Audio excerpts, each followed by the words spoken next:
Hi, I'm Gnurrgard, and this is, I'm Johaggis. and we're gonna talk about Homecoming, what changed from Vanilla Gwent to Homecoming, or Vintage Gwent, how Mogwai called it, and give some general overview and then some tips to every point. Yep.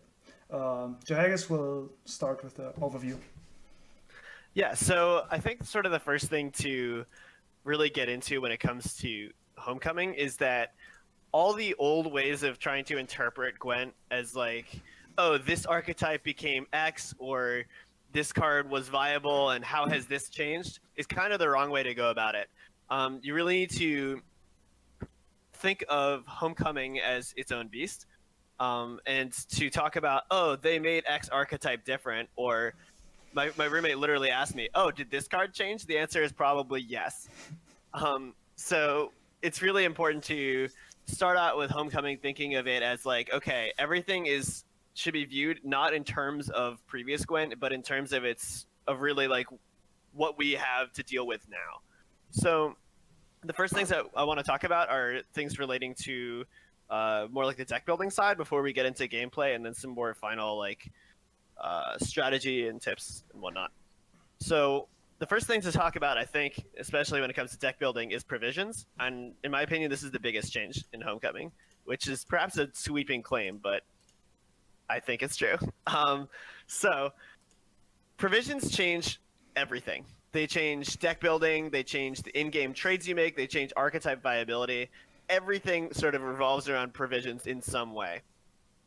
Now, when it comes to deck building, of course, this means that you can only play certain cards if your deck permits it, which is a sort of a new concept beyond just the four gold, six silvers kind of thing. And bronzes and golds don't really translate to the old system at all, particularly because there are bronzes that are more expensive than golds. So when it comes to deck building, you have to often keep in mind sort of what you've already got, what more you need, and what you can afford. So this is sort of a more general idea of provisions, but they'll also affect things like how you evaluate trades in the game, like if your card trades up or not, as they say, and it'll also affect, okay, well, this archetype can only sustain such and such number of provisions, so it isn't really able to have its more flexible slots, which I guess is, well, yeah. Nerd, do you want to sort of elaborate a bit on how provisions are going to be affecting things? Yeah, first of all, one detail about provisions. Provisions is a cost of every card in your deck. It can range from 4 to 50, and I should you mention can that. have 165 total provision points in your deck. So, yeah, those of course cards power scales with its provision cost, or should if the balance is right. So, yeah, speaking of that, in the PDR, the cards were not in the PDR. It's not PDR anymore. In Homecoming, it's you can see a pattern. That is that the cards are designed to have a 1-to-1 ratio of points to provision. Like there are some cards like 2 points deal 3 damage. It's a 5 provision card, or I don't know, 5 point vanilla is a 5 provision cards, and so on. So what does it mean? You probably know that from Vintage Gwent, where say a bronzer was mostly 11 points, sometimes 12. And what you want to do is, when you build the deck, you want to try to exceed that number, right? If you want to build something good in any card game, you don't want to play fair, you want to exceed the intended power level of anything.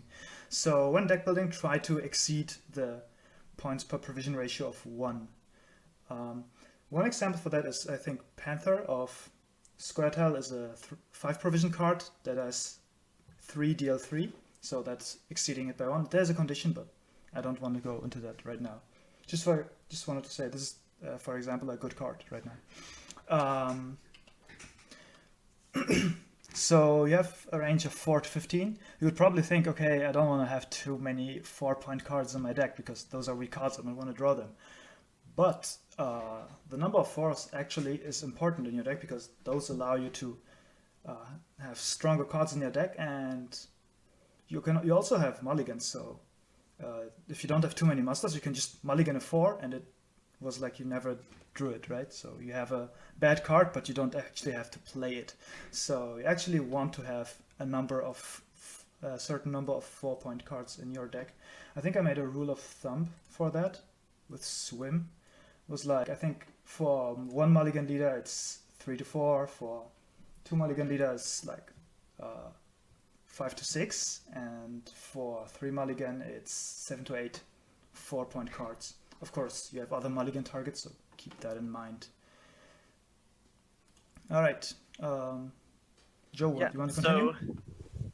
So I think it's important that you mentioned that cards want to exceed their value, and you want to look for effects that are a bit sort of more wild.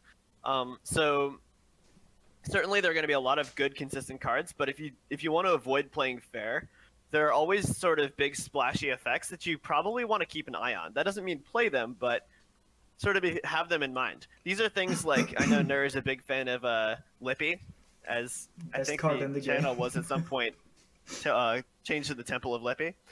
But cards like Draug or Aglaeus or Regis all have very like big effects that can do big things. Like Aglaeus doubling the number of points. Double is like a super scary word when it comes to card games, because she'll match whatever value you put into her, which is pretty crazy. So that's just like something to keep an eye out for as the meta develops. Okay, so our next section, we want to talk a bit about some of the other fundamental changes that have happened. For example, the fact that you can only use 2 bronzes now. This is changed from 3, of course. And this has implications both for consistency and but also things like muster and whatnot.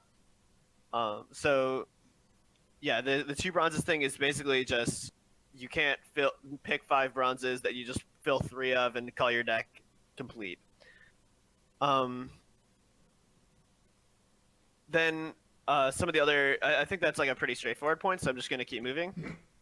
There's also now actually a hand limit where you cannot exceed 10 cards in your hand. So this kills the idea of dry passing round 1 for old Gwent. Now everyone really not only ought to, but has to play into the rounds, because there any excess cards that you draw will just be burned. They'll be discarded. And this is very heavily related to the fact that now in between rounds, instead of drawing 2 and then drawing 1 in the 3rd round, you draw 3 in each round. And so that has a number of implications for sort of how the game will progress and the sort of situations to keep in mind. So, Gnurr? Yeah, so for example, if you draw 3 cards at the start of every round, you can't have more than 10. So what does that mean? You can't dry pass, because if you dry pass, you have 10 cards in hand, you will draw 3 next round, but you can't have more than 10. So what happens? The 3 cards you just drew, they will get banished. So not on the grave, they're just gone. So you will be at a card disadvantage. That means one of the magic numbers is 7. So if you pass before you have 7 cards in hand, you will lose on even, because your opponent is just like playing another card. Like if say you played 1 card, you have 9 in hand, you pass after that. Your opponent can play 2 additional cards, so he's at 7 cards in hand, and you both draw 3. He goes to 10, you go to 10. You basically lost on even. So you want to avoid passing before you got to that number. The other magic number is 4, because that's 2 times the 3 cards drawn, right? What does that mean? That means as soon as you get in round 1 to the point where you both have 4 cards in hand, you start playing for card advantage, because if you go 2 down, in that point, like, you are at 2 cards, your opponent passed, so he's at 4 cards, and then you dry pass, you will still be at a 2 card disadvantage in the 3rd round. So 7 for not losing on even, 4 for card advantage. And yes, I think Joe can continue now. Yeah, sure. So the sort of hand limit draw 3 definitely impacts how rounds play out. But there's another sort of important resource that isn't on the board, which are the mulligans. Whereas before, everyone got 3 to start, and then 1 in the 2nd round and 1 in the 3rd round. Now you have a set limit of mulligans that persist throughout the game. So for example, if you're playing, I think it's Phil Evangel has maybe 4 mulligans, and these are all tied to the leaders. So that means that if I use 2 in the first round, I have 2 more to use in the subsequent rounds.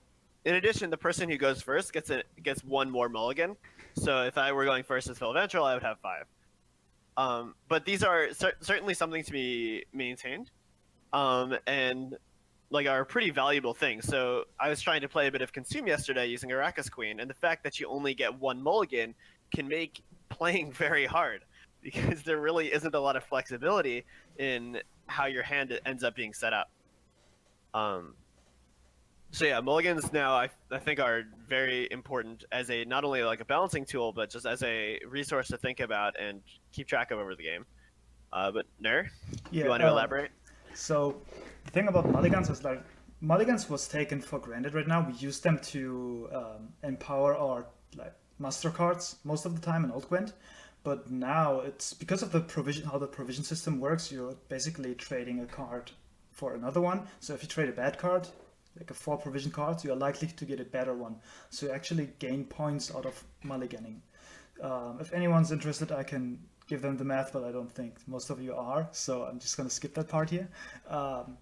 But one important thing to keep in mind is, if possible, you want to keep mulligans for round 3 because they are most effective there. Because if you mulligan a 4 in the first round, you can draw it back in round 2 or in round 3, and you don't want that. You want 4s to stick in your deck, and like you don't want to play them often, right? It's the best. The best 4 is the 4 that is stuck in your deck, bottom of your deck.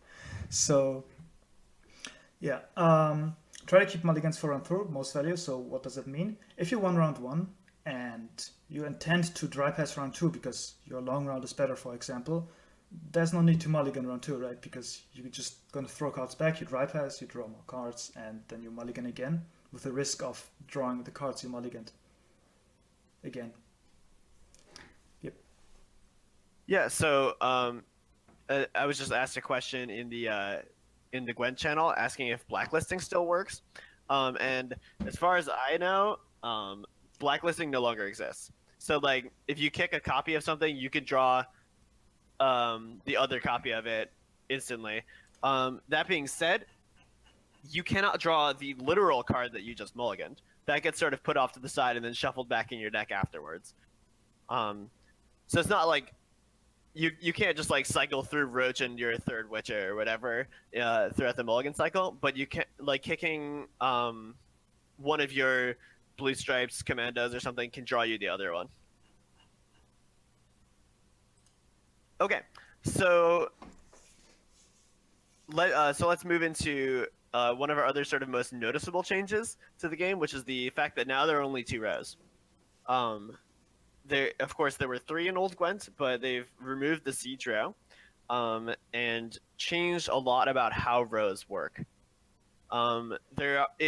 While there isn't hard row locking, there is a lot of soft row locking, like effects that happen on one row versus the other. There's like a lot of distinctions between the 2 rows, which also means that cards before that had like movement effects were mostly just for cases of either splitting or row stacking or something like that, but they can be much more powerful now. Something like Strays of Spalla or Vryhead Dragoons can get you just so much more value than you'd expect by doing something like shutting off an engine or any sort of effect that affects one row and not the other. This plays a lot into the new mechanic of Reach, which determines how many rows across a unit can affect. So like if you have a guy with Reach 1, you really can't play him anywhere but the melee row and hit something on your opponent's melee row. Whereas Reach 2 means that you could do range to melee or melee to ranged. This has other implications as well, but the idea is that these 2 rows do heavily influence how the game is played now, in a way that 3 was mostly just 3 identical rows. Ranged and melee are now actually separate. Gnurrg, do you want to elaborate on that a bit? Yeah, so because of the reach mechanic, it's mostly better to stack the ranged row because your opponent is then forced to play his reached unit. Like reach 2 is the maximum we have right now, I think. So he has to play these units in the melee row, and his reach 1 units are useless because your units are on the ranged row. But a lot of cards can actually change where you want to stack. For example, Jermaine, you know the guy, he still spawns 2 cows on both sides, but he's bound to the melee row. Like, his effect only goes off in the melee row. So if you have Jermaine and you're playing a row stacking deck, then you probably want to stack the melee row, of course. And keep in mind that different decks run different counters for each constellation. For example, there's a Squirtle cards that hits both rows, so you probably want to stack 1 row. And then there's, of course, Lacerate still exists, so you don't want to stack a row fully against a deck you know runs Lacerate. Right. So in that sense, stacking the range row can sometimes carry danger, even if it's usually safer, which I think makes for a sort of like interesting dynamic. The sort of uneven odds kind of thing. Okay, so in old Gwent, we always had really 11 cards starting in hand because the leader was a card, but now they've actually changed that so that leaders are not at all cards, and they either have an active or a passive ability, or in I think only the case of King Bran, they have both. So for example, you Oh, sorry? forgot Usurper. Usurper, because Usurper just says you don't have a leader ability. oh yes, Usurper. Although I guess that is a passive ability, it prevents your opponent from using his leader ability. So another passive ability would be Arrakis Queen, where whenever an ally is destroyed during your turn, you get a 1 strength Arrakis. And an active ability could be, for example, Demavend, who every 2 turns you can give one of your units an additional charge. This also brings us, I think, to orders in general. So what I just said with every 2 turns he can give something a charge is part of our new order mechanic, which is beyond provisions, and, well, I don't know, there are a lot of things that are very impactful, but order is certainly one of them. So order is basically an activated ability from Magic, or taking away that analogy, it is the ability to use certain creatures' effects, or maybe not creatures, but leaders, artifacts, whatever, during your turn in addition to playing a card.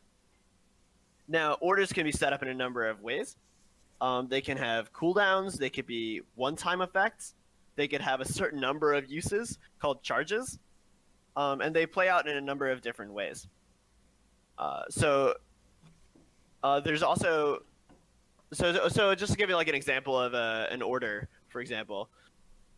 I don't know how to pronounce his name exactly. Angoulême or something is a 4 strength unit that can, on order, steal your opponent's... You pronounced it right. Did I? Nice. All right, killing it over here. So she can steal your opponent an artifact from your opponent's deck. Now, the important part of her having this on order instead of deploy is that anything that most things that have order can't use their effects immediately. They have to wait a turn to do it. This is not true for leaders, but it is true for all units unless there's a keyword called Zeal. This is a little bit of a confusing way of putting it, but also this is very helpful if you've ever played Magic. Units have Summoning Sickness, Zeal is haste. If you haven't played Magic, a unit can't use its ability immediately. It has to wait a turn. Zeal says, no, you can use it immediately. Mostly units with charges don't have Zeal, although I think Udalryk is maybe an exception to that. But yeah, orders are effectively, activated abilities. Udalryk is not always Zeal, it's conditional Zeal, so that's probably why. Right. Yeah, so some things about auras is, since auras changes the game like fundamentally, because in old Gwent you just play 1 card, opponent has to play a card. You play a card, your opponent plays. Now you can play a card, you activate orders, then you can actually click the end turn button, and then it's your opponent's turn. Or you activate your orders first, then play a card, and then end turn. Now what you can't do is activate orders and pass. If you activate your orders, you gotta play a card in addition to that. So there's no free points for you without playing a card there. So this makes the game much more complex because there's so much more decisions in every turn. So one tip for that is try to simplify the board state. If you have units with orders, and let's say you have some orders that deal damage and your opponent has an engine you want to kill, it's probably smarter to get that out of the way so that you have fewer decisions to make. This is something that is done a lot in games like Magic or Hearthstone. I don't know if it's in Magic because there's another combat system there, but in Hearthstone it's often like you do the trades that you definitely want to do and thus have less decisions in the remaining turn. This is called simplifying the board state.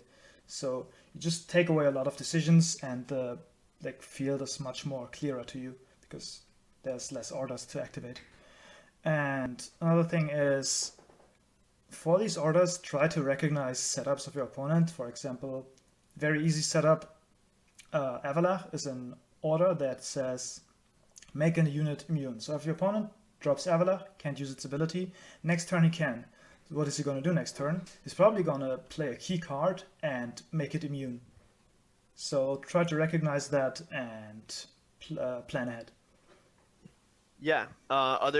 Another example of a sort of a setup you need to keep an eye out for is a lot of people have been playing Shiru lately. Shiru kills all of the units that are the same strength as him, but there are a number of orders that can change other unit strengths, his strength, and that sort of thing. And if your opponent is dropping a lot of artifacts that will alter something's strength or other cards like that, then you might be, and he's sort of saving one card for last and has been lining up your guys, he's probably getting ready to use Shiru.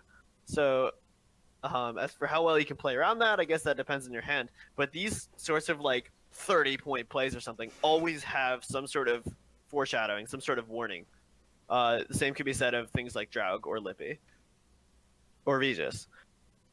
Yeah, okay, so the other sort of, I think this is maybe one of the last sort of big changes of Homecoming, just in terms of fundamental mechanics, are the inclusion of artifacts.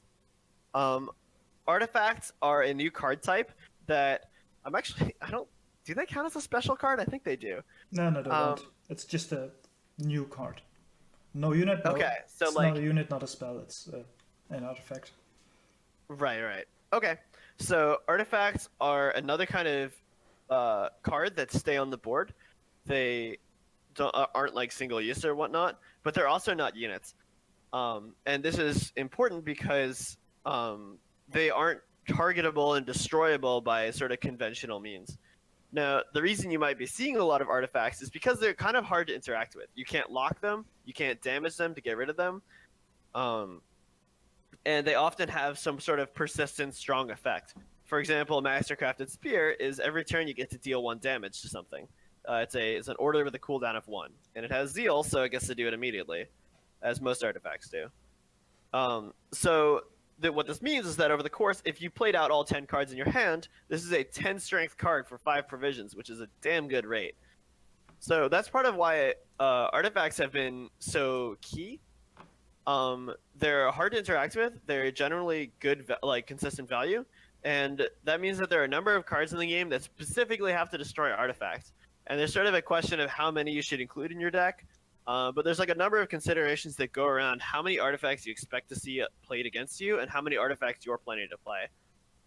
This might change with the first balance patch because artifacts are kind of in a not the best state, but certainly they are a big thing to keep in mind with New Gwent. Although they don't have any real value upfront, they are generally quite powerful over time, or have delayed effects. Yeah, basically artifacts are just engines that your opponent can't interact with outside of these specific cards that only kill artifacts. So they're basically uninteractable points because the points you get out of them are not on the card itself, but on damaging abilities, or what some decks do right now is there are artifacts that can boost a card. So what they do is they just drop it, and until you pass, they drop any unit and boost it by 6 or 12 or whatever, and then win the round by that, because you couldn't interact with the unit yet until you passed. Then you can't anymore, of course. So now that we covered the basic changes, let's go over like one thing that probably a lot of people are questioning is what do you actually play for now? Because you draw 3 cards, you fill up your hand. Is card advantage really that? Like we had a question in the beginning: is card advantage still a thing? I'm sorry. Was it rhetorical question, or do you ask a question to us if card advantage matters? Yeah, card advantage still matters, of course. It's not the end all of everything, right? Right now, there's a lot of things to play for. Mostly, basically, card quality replaced card advantage right now. It's not about how many cards you have. Of course, that's an important thing, but it's more about how good are your cards in the last round. So that's basically when in old Gwent, your default objective, like in every matchup, you don't know what to do, you play for card advantage. Now it's mostly like you don't know what to do, you want to have a better round 3 than your opponent. Of course, depending on the matchup, that can change, but we go over that later. So yeah, card advantage, not that important anymore, because say you have two cards, your opponent has 1. Your cards are both 4 provisions. Your opponent's card is 10 provisions. Your opponent is still likely going to win because his card is just so much better than your 2 cards. All right. So what do you actually play for now? So in the first round, you want to try to play for either provisions. So you want to play your lower provision cards while your opponent plays a bit higher, and you want to make good trades in that. So say your opponent plays a 5 provision card, you play 4 provision cards, you achieve the same value. That's a trade you have won, and you're in a better state because you have more provisions left for the last round. And another thing, just like an old Gwent, is control over the game. Yet against some matchups, you want to win the first round so you can bleed round 2 or dry pass round 2 so you don't get bled, depending on how good your deck is in a long or short round. And also one thing that has gotten much more important right now is last say, because of how Joe just mentioned, cards like Shiru can just nuke the whole board. So if your opponent has a last play Shiru, he can often eliminate a large portion of your board, whereas if you have last say, you can keep a big play, like your best play, for after Shiru, drop it then, and then you have more points than your opponent because your opponent mostly runs removal in that deck. So that's round 1. It's not like a lot of people said round 1 doesn't matter. It actually matters a lot. Round 2, you mostly, if you play it, you want to play for tempo because this is the round where you can actually play for card advantage most of the time. So say you won round 1 and you wanted 1 card down. So now if you're just like an old Gwent, if your opponent overtakes us here and you're under 7 cards, then you will have card disadvantage in the 3rd round. But sometimes you have to play in because you want to bleed your opponent. And then round 3, just like an old Gwent, you just want to have more points on the board than your opponent. So round 3 you play for value. If you played round 1 well and didn't invest as many provisions than your opponent, then you're most likely to win round 3. So that's an overview for the general strategy right now. Of course, this can change as players get better, and since like most people don't know how to play this game yet, and I don't either, and I don't think anyone has this game figured out yet. But this is kind of what this game is shaping up to be right now. Yeah, and I actually just want to sort of piggyback a bit on that, on the idea of bleeding round 2, because I think that it was a lot less common for people to avoid dry passing round 2 in old Gwent, unless you won on even or something like that.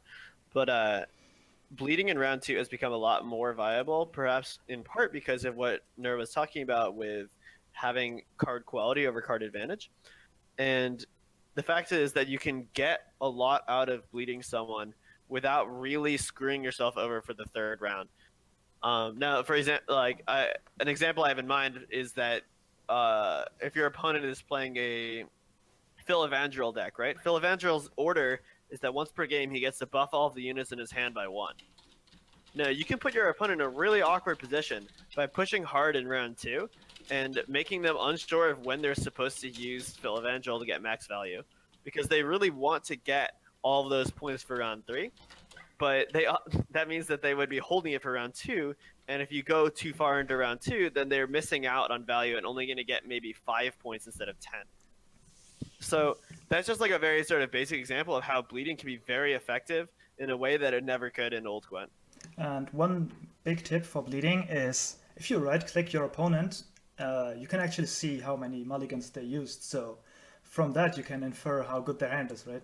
If they used all of the mulligans, you can pretty much assume their hand is pretty good. So you can now think, okay, I can bleed him out of his good cards. If my hand isn't that good, I have only low provision cards, your opponent is likely to have high provision cards because you mulligan for them. So that's a strategy you can go for. Or if your opponent has all of their mulligans, then, or a lot of them, then you can assume, hey, my opponent's hand is probably not that bad, not that good. My hand is pretty good. I can 2-0 him now because he went greedy with his mulligans. So that's a small thing you can play for in round 2 if you won the first round. So keep that in mind. Yeah, I think that's a sort of a good point to touch on, that like they can also be indicating like, oh, they don't think you're going to play into round 2, and you can actually mix it up and bleed them out because they got greedy with mulligans. Okay, I think that's sort of the big stuff we wanted to cover. Is that right? Yeah. All right, so as this is Baby's first workshop, is this now the time where we open things up to a sort of more general discussion, Q&A and that kind of thing? Yeah, now everyone can ask questions either in chat companion or just via voice.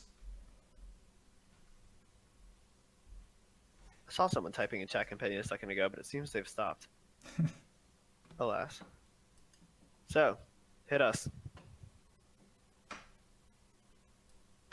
I guess right now I'm trying to keep in mind what the icons for like artifacts, special cards. I feel like special cards is easy to remember, but sometimes I forget like artifacts is just the chalice now. Yeah, artifacts is a chalice and special cards is a flame, I think.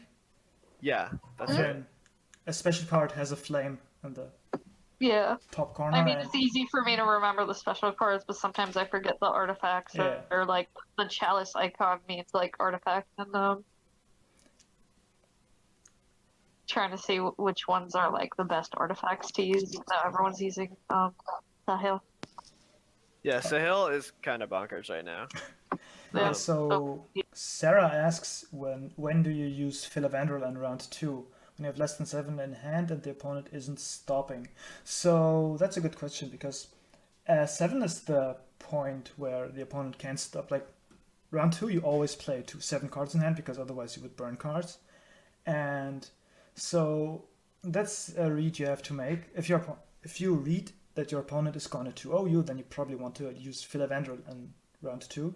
So it's probably correct to keep that 7 in mind. And if he keeps on playing there, you should think about using the leader. So at 6 or 7 cards probably. Yeah.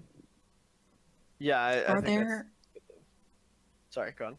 are there any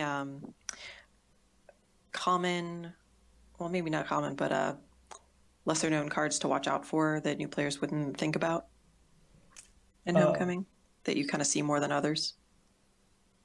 So you mean cards that are underrated right now? Or just like cards that are like a common problem for people to play against? I don't know if it's a The hell? problem, but in every deck there are, Besides Sahil. in every deck there are Witchers, so they're in the starter deck. Play them; they're good. Yeah, it's very prevalent to see a 14 or a 12 to 16 point play, depending on whether they're playing Roach, in the form of the Witchers popping out. So if your opponent is behind by a fair amount and you see they haven't played the Witchers, that is definitely something to note. There are a couple other like sort of more prevalent cards. They are generally archetype dependent. For example, Shiru is becoming increasingly common in Ethne, and that means that you sometimes have to watch out for someone aligning your cards when they're not the tallest on the board. If they're like below, say, like the 5 or 6 range or so. Also, if you playing Witchers, yeah. then keep in mind that opponent can play stuff like Scorch or Epidemic. This is mostly Ethne right now, but also I think Woodland Spirit plays them too. But that's more of a meta thing. Lee just mentioned Epidemic, and Epidemic is definitely way better than it used to be. It doesn't just kill your one Elven Mercenary, it can actually kill a lot. Especially with something like Ethne, who can align things because she gets to ping by 3 times in a round. And that can mean that she can ping without there being an answer. Yeah, so Plasma Puck asks, any thoughts on the state of Gwent? Are we safe now or keep waiting? I think Gwent is in a much better state. They have to fix some things, like sort some things out, like artifacts, I think. With any new mechanic, it's like very probable that it's not balanced right yet. So artifacts, in a way, are hard to interact with outside of very specific counters, so that's something that still has to be fixed. As you can see, very obnoxious decks that are running around right now are Ethnic Control and Woodland Spirit Control. Both of them you usually just play minimal amount of units, they just drop artifacts, remove your stuff, and as soon as you pass it, they play any unit. Or they play immune units that you can't interact with. So artifacts, definitely something they have to fix. Other than that, I've seen some pro players still not liking the draw 3, and I'm also not a fan of drawing 3. I'd like to draw 2. Totally agree. But all in all, I think it's a big step forward, and they just have to iron some things out. I'd like to see 2 and 2. Yeah, definitely. That Instead of 3 and was 3. Feedback I gave them, but yeah. Any other questions? Yes. What do you think about the state of Gwent we reached? For me, it's personal a huge throwback because I really love the old Gwent, and all we needed was what the balance changes they implemented in Homecoming. Now Homecoming looks like a total different game, and more like the beta version than an actual 1.0 version of a game. The question to you and the group: what is your opinion about the game right now? Yeah, Joe, you want to start off? Wait. Sure, yeah. So two or Oh yeah, you can answer too. Spiteful Urchin. oh no, he came first. I want to be manners. All right, then Joe first. Sure. So I think that one of the sort of biggest problems of old Gwent that was going to be very hard to solve for, and not like they should have tried harder kind of way, but like it is a difficult problem, is sort of design space, which I think is something that's been opened up a lot by New Gwent. There's just like so many sort of different directions you can take all this sort of new mechanics, things like the row impacts, which I guess could have been an extremely huge patch into old Gwent, but certainly things like orders just could not have worked. And I think that the amount of design space that passive, active abilities, and that sort of stuff open up, new card types and whatnot, is actually pretty key. In addition, the coin flip was going to be hard to fix without something like what they did, and I think that their solution to it has honestly been pretty good. It doesn't feel terrible to go first, and sometimes I can feel overwhelmed going second, which is perhaps actually the way it should be, considering the innate power of going second. I think that there's going to be a sort of rough transition in that old Gwent was something we had gotten to know over a couple of years and really came to love. But I think that in order for Gwent to keep moving forward, some sort of drastic change like this was in fact necessary. Yeah, one thing I want to add to that is with the new hand limit and that you can't pass in the first 3 turns, as Joe said, you can actually set up engines, you can set up slow cards like artifacts. That was not possible in old Gwent, which is mostly due to the part how important card advantage in old Gwent was, and now we've gotten away from that. One thing I have to mention though is that two problems of old Gwent, which is first of all, control was very bad in old Gwent, and card advantage mattered too much. Those are 2 things I think they have overcorrected on. Like, control is too good right now. We don't have enough point spam, because everyone hated point spam, but we needed Trust me.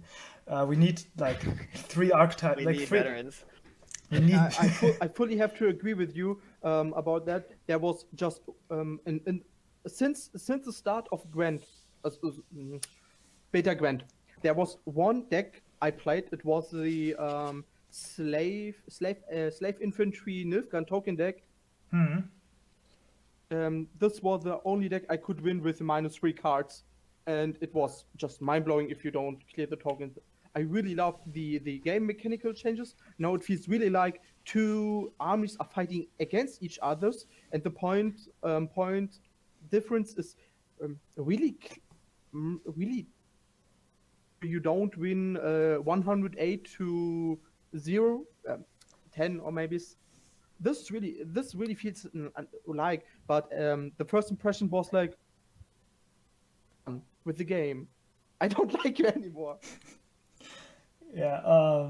So back to the whole point spam control thing. Like, back in old Gwent, we had point slam, control, and greed, and control was too weak. Now they overcorrected it. Control is too good. There's almost no point slam, which is kind of a product of the draw 3 and 3. And also the other thing they overcorrected on was what was the other thing? That was the thing why I started talking about this rant. So Artifacts? no, not artifacts. Another. Oh yeah, card advantage was too important. Now it feels like it's not like you don't play for card advantage almost ever. You know, I feel like what would be kind of a nice fix is the winner can have like 1 card hand limit over the hand limit, and like Yeah, that small way, bonus for the winner. Although winning small round bonus 1 for is the win to make it feel like it, like, because that way.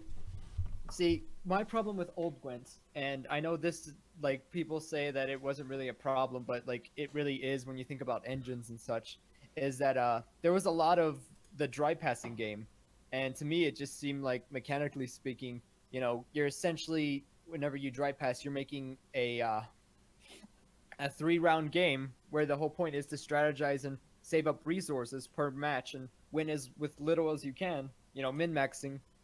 It just ended up becoming, oh hey, if sorry, my throat's a little sore.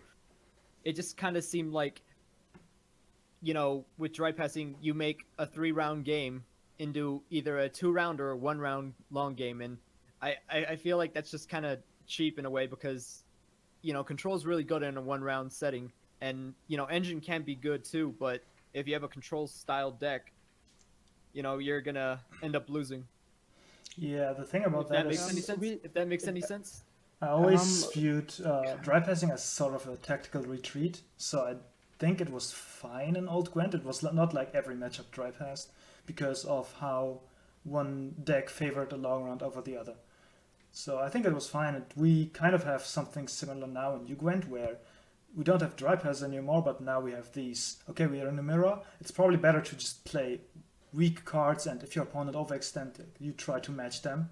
You're not trying to overextend yourself because you're in a mirror match, right? You have similar deck quality. You're both equally good in a long or short round. So why have control over the game if you're both equally good? Which was the same reason why you dry passed in old Gwent.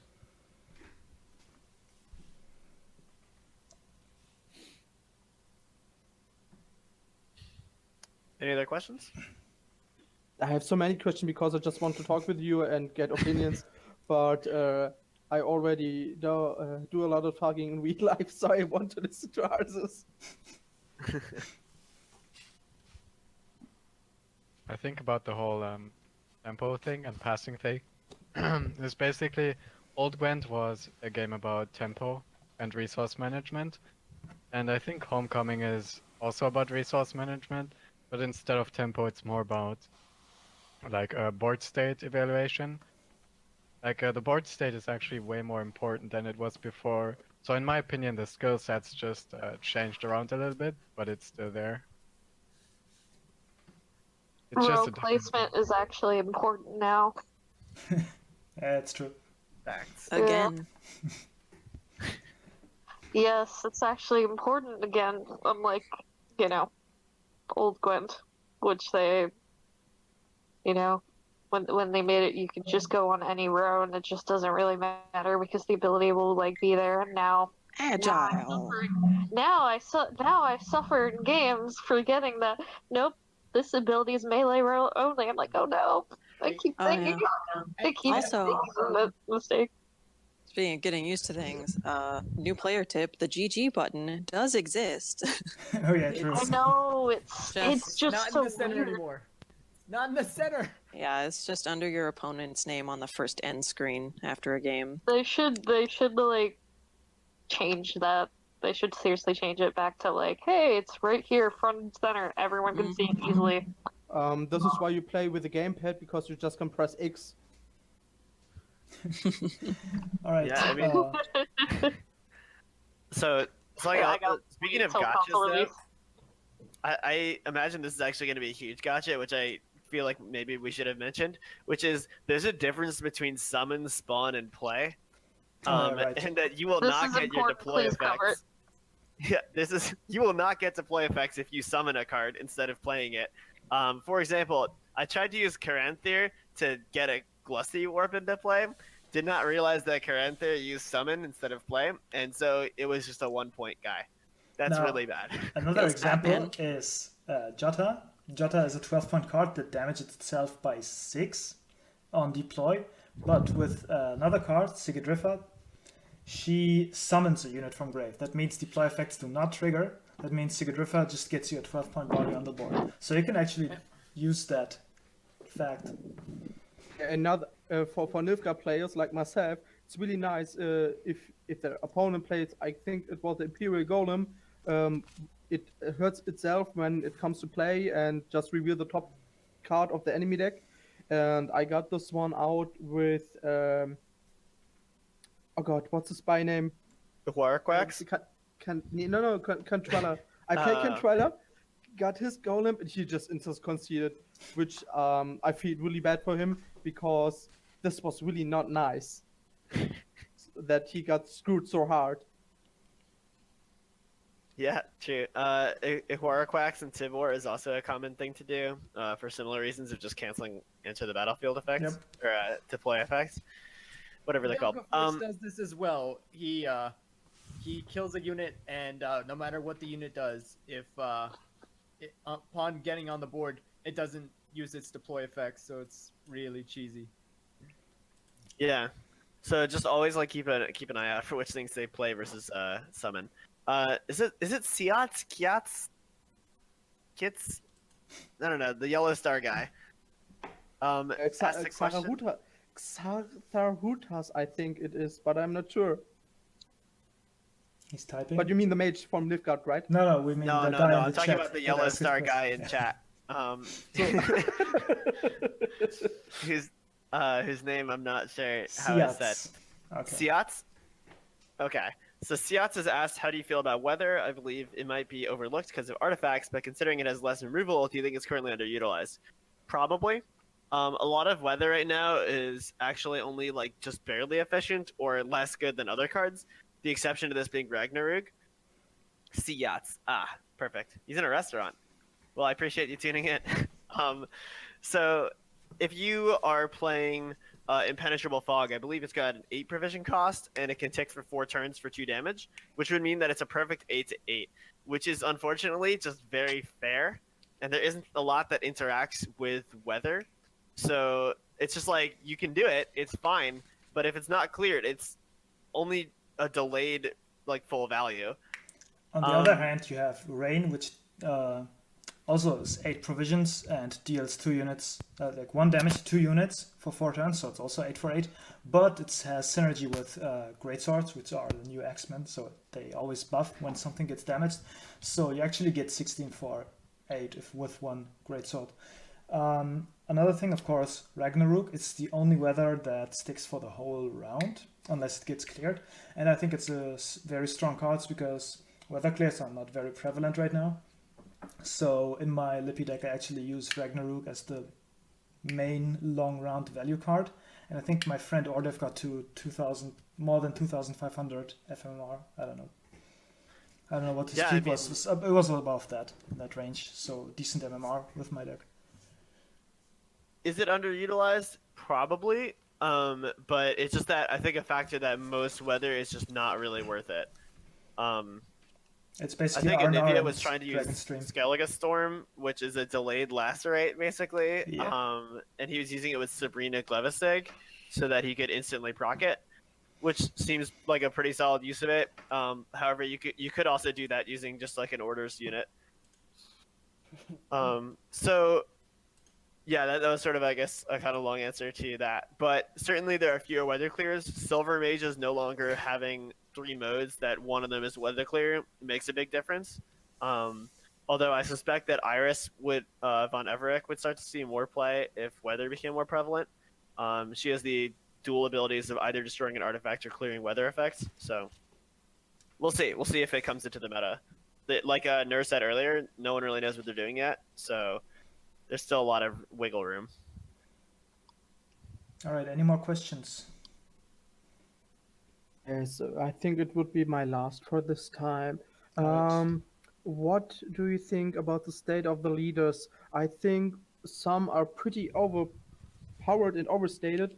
For example, the Unseen Elder, I think, and every leader who can abilities, and not like Young Calvet, who just have one time only.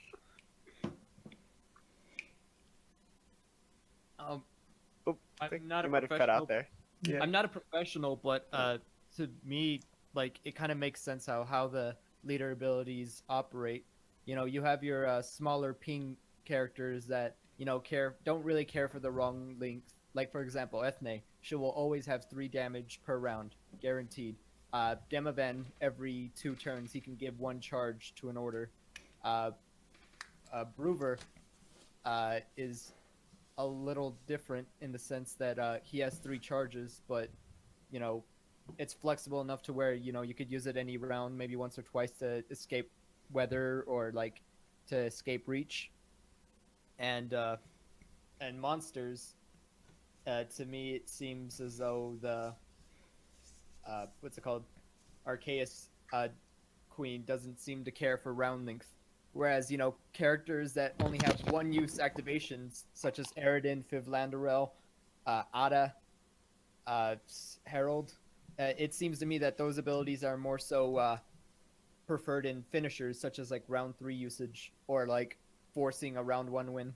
Yeah, exactly. One Yeah, like they're Johaggis. meant to just secure you Yeah. a round win. So They That's- almost like that's- carryover, right? That's just what it seems to me. Like certain leaders like have to play by a certain style, so that way you have to play a certain way because you can't play every leader the same way because each one does something different. I Yeah. mean that's obvious on paper, but when you really think about the abilities, I think that's whenever that bamboozles people. Yeah, absolutely. I have to agree here. The one thing also to mention is leaders like Ethne or Elder that refresh on round start usually want to play into a round more, because if you don't play into a round, you're just wasting points at that point. And then against Herald, if Herald can get a short round, I think you're going to lose, because Herald or Calvit. Calvit is basically just an extra card on the leader ability. Yeah, Yeah, so it's basically like carryover or like card advantage, but Yep. in a different form. Yep. Those big ones. But like, how would you then go about like trying to get those out of people without 2-0ing them? Leaders like Calvit, you have to push in round 2 or get into a long round, because in a long round card advantage kind of diminishes, because 1 card extra to 10 is not as impactful as 2 cards against 1 card, right? Like 11 to 10. Yeah, that's been true for like Gwent for Yeah, forever. exactly. And that kind of principle, I think, actually carries over to a lot of other games as well. Like, I don't know how many people have like played MOBAs or League or something like that, but or like Overwatch. But fighting 2 people is very hard, and being 2 against 3 is a little easier. And being 4 against 5 or 5 against 6 is like a lot more manageable. The more there are, the less impact any single one has. Yes, that's just basic math, basically. Yep. And Yeah. I think this is also really important in the leader selection for your deck. For example, I was building Mill today, And Oh, the obvious, Boo. the obvious. Let me explain. Fucking mill. The obvious leader that people would go to is Emir because he is basically like another mill card. But I took a little bit of a different approach because mill always has the problem of winning 2 rounds. So what I did instead was play Morvran the with points. Mangonels. Yeah, I played Morvran with Mangonel because that reveal package makes it easy for the deck to just win round 1, right? How does do you also mean run the joust cards then? Well, I just The play thing that that reveal both from both decks, and if it's high enough, then you get boosts and stuff. Or I pretty much just play them for Mangonel and for Swear's value. I don't even care if I win or lose the joust. Doesn't really matter too much. no, but Like- if the opponent is milled, do you win the joust automatically? Oh, I don't That's- even know. That's would be Usually interesting to know. usually I've already played all the cards before that. Okay. But yeah, that's why I play. For example, that's why I play Morvran because there's a refresh ability that I can use in multiple rounds to win multiple rounds, and that's something that Mill just struggles with. Yep. All right. Anyone else with a question? I mean, I just joined in a little bit late, so I don't if you don't mind, I would like to ask some questions Sure. afterwards, maybe. Okay. Like Yeah, we can just maybe. hang out after this after this workshop and talk a bit about everything. But I want to wrap this recording up, so if there's no Yes. specific question anymore, I would end the workshop here. Thanks so much, guys. Really appreciate it. It was Yeah, a of course. pleasure. Yeah, I had a great time running my first workshop. Woo! I enjoyed talking, even though I didn't really do much.